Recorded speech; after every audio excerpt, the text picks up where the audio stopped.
Okay, let's continue with our Pac-12 coaching evaluations. And now we're moving into the new hires department. And I'm going to do this for Jake Dickert as well, not today because I just talked about him recently, but he's kind of a new hire and he's kind of already been a coach. But the four new hires in the conference this year: Lincoln Riley, Dan Lanning, Kalen DeBoer, and Jake Dickert at USC, Oregon, Washington, and Washington State, respectively. We'll begin today with Lincoln Riley. And the way that I'm framing these coaching evaluations in terms of the hires, giving them an overall grade, coaching pedigree, kind of the background, where he was, what sort of teams he had to work with, how successful he was, that sort of stuff. Recruiting expectations, not how he recruited before, though that will factor into the grade a little bit, but what do I expect from the school now? And if I, see a hire and don't expect that the recruiting is going to elevate that much, that's going to tend to get a lower grade because you want to bring in a coach, in theory, that has the ability to raise the recruiting profile of your school. Then I'll look at the state of the program, kind of the biggest challenges that they're facing, and then just kind of the overall team profile with the new head coach and how it feels. So, shocking though this may be, lots of good news here with regards to Lincoln Riley going to USC. Overall, it's an A. I mean, it's an overall A hire. The only reason it's not an A plus is because he hasn't yet, in his 5 seasons as a head coach, been to a national championship game. That's the only thing that's stopping it, because you have to have some leeway on the other side if somehow you had hired Nick Saban or Dabo Swinney or Urban Meyer, right? I mean, that would be, those are 3 of the best college football coaches of the last 15, 20 years or so. And so he's an A overall, but the national championship is literally all he's missing. He's got conference championships. He's got, a bunch of 10-win seasons. I mean, they're a player, and they've been in the college football playoff, or Oklahoma has, that is under his leadership. And, he's never had Lincoln Riley. This is why, coaching pedigree perspective, he gets an A. He's never had a full college football season where he hasn't won 10 games as a head coach. He went 10-2, then left Oklahoma prior to the bowl game. Bob Stoops came in and got the Sooners to an 11-win season when they trounced Oregon. It was like 30-3 or something. I mean, it was really not close. Part of a bad bowl season for the Pac-12, as I was alluding to earlier. But he's just done nothing but win games. And I'll get to his biggest challenge and a little bit of context there, which is, kind of the toughest area for him coming in. But recruiting expectations, I've got them sitting in an A-. And by the way, I'm grading this on the same curve, the same, kind of rigorous and toughness as before with the coaching evaluations, not handing out A's and A- here just for fun. Like, C is average. If I think you're average or slightly above average, I give you C or C plus. And that's fine. It's not a dig. If you're in the B category, B- to a B plus, then you're doing things pretty solidly above average. And if you're in the A's, then you're doing outstanding, at least in my eyes. I've got recruiting expectations at an A- here.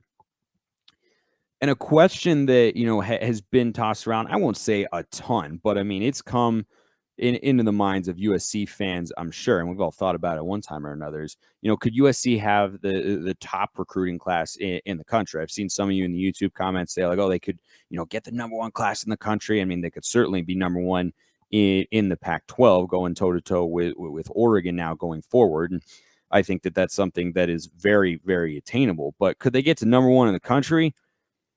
It's tough. Even at USC, even with the national brand power that's there, it's really tough, because it's not like Georgia and Alabama are slowing down, or Texas A&M. So I understand that, some Trojans fans might have that goal or expectation, but I don't expect him to be able to get to number 1 in the country. And I don't think he needs to get there, right? To get to the college football playoff. He wasn't doing that at Oklahoma, right? He had top 10 caliber classes, which is 100% where he should be beginning in the class of 2023. Those should be top 10 classes, or, maybe sneaking into the top 5 going forward. But can I sit here and say, like, oh, he's got to get to number 1, or he's not recruiting well enough? Like, no, that's not a reasonable way to approach it. But top 10, 100% expectation. By the way, Speaking of USC recruiting, over the weekend, last weekend, whenever you're listening to this, I was at that overtime 7-on-7 camp down there and checking out some of the top prospects and recruits in the country. A number of players stood out. One of them, the number one guy who stood out to me down there, was Malachi Nelson. And he's the number 2 rated quarterback in the class of 2023. I'm not so sure he isn't number 1, and Arch Manning is only number 1 because his last name is Manning. Not that he isn't a good prospect, but Malachi Nelson is a dude. Guy, from a physical gift standpoint, if you think he pops off the screen when you look at his YouTube highlights, when you see him in person, he's towering over everybody. But he's not like, Nico Iamaleava, a 5-star who's committed to Tennessee. He's not thin. He's built, but he is agile. His arm is ridiculously strong. His motion is quick. He's got a lot of zip on it. He had a move. It's 7-on-7. You can blitz, I think, once per set of downs, which is the way my friends and I played backyard football growing up and in like Oswego, Oregon. But anyway, you get one blitz per set of downs, and he got blitzed from the backside by someone who I believe was a DB, maybe a linebacker, but probably a DB, corner or safety. And he did a Michael Vick spin move where he pirouettes away in like less than half of a second, rolls out to his left and throws the ball in the money. It was one of the most impressive plays from a quarterback I've ever seen live. Pads, no pads, 7-on-7, whatever. It was ridiculous. That guy's going to the league. Let's get to the final 2 things here with Lincoln Riley's evaluation from a hiring standpoint. And that's the state of the program. Now, this is not as much a reflection on the coach, but it does, kind of give you an idea of what the expectations should be in terms of, how quick the turnaround should be. Because if you're making a new hire, generally it's because your program wasn't living up to the standard that you were setting before. It's not always the case, but it is often the case.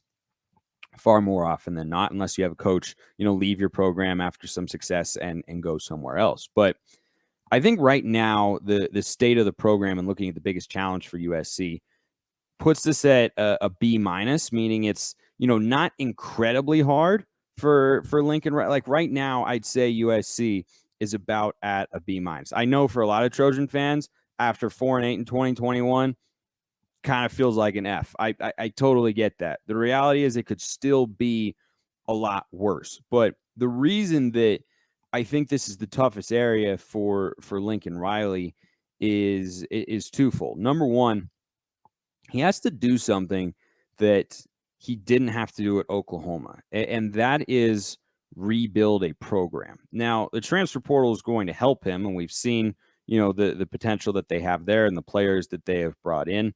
That's not going to do anything negative for USC. It's all positive there. But when Lincoln Riley was named the head coach at Oklahoma, he was taking over a program led by Bob Stoops that was a perennial power in college football, year in and year out, and he continued on that momentum train and even brought it to new heights and expectations and whatnot, specifically on the offensive side of the ball. But this is still a new challenge for him. But is it an impossible challenge? No, that's why this is not, a C- or a D+, like, Jed Fish coming into Arizona. That would have been probably an F, right? I mean, that would have been, they've lost 8 straight games coming into, or 12 straight games as a program when he took over. That's what an F would look like. So I don't think that it's going to be easy for Lincoln Riley, because you not only have to, do something you haven't really done before, and that's rebuild a program after it has fallen down on tough times. But the other thing is the expectations couldn't be higher. At Oklahoma, yep, there were expectations, but the infrastructure for having a really successful program was there. He now has to build that himself, and the expectations are, I would say, even higher at USC.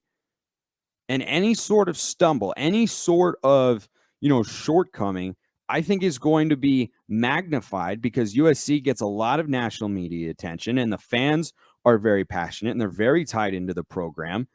And now that he's there with the coaching pedigree that he brings in, the expectations are sky high. And I think that that's another thing that's going to be tough for him, just to have to deal with in the, what am I trying to say?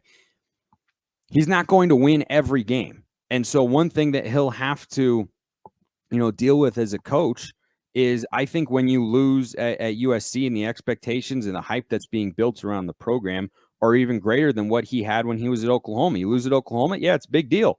Fans are not happy, but I think it's even worse at USC, and that factors into the sort of culture that you can establish with your players and in the locker room. And I think that's something that should not go overlooked. Last thing here, how much does the hire raise your team's profile? Yeah, that's a pretty easy A plus. I don't think. Maybe it should be an A because it's not an accept, but I mean, I don't know how much more attention USC and Lincoln Riley can get, and if the Trojans had hired like a James Franklin, this would probably be a B to B plus, where people say, all right, this is a good hire, he's a good coach, and he should be able to, bring him back from 4-8 and such, like he did at Vanderbilt and Penn State.